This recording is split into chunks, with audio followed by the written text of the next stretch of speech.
নমস্কার। অপূর্ব কুমার দত্তের লেখা স্বপ্নের ফেরিওয়ালা।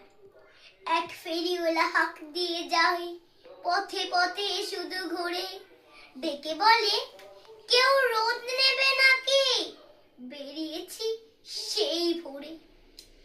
দুপুর গড়িয়ে বিকেল নেমেছে, এবার তাহলে যাই, রোদ্দুর ফের কাল এনে দেব, চাই শুধু ভোরটায়।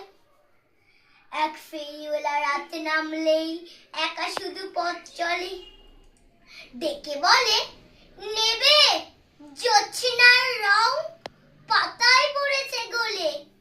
এইভাবে শুধু হাঁক দিয়ে যায়, বলে রাত নেই বাকি, জোছনার রং ফিকে হয়ে আসে, দেখো ডেকে ওঠে পাখি।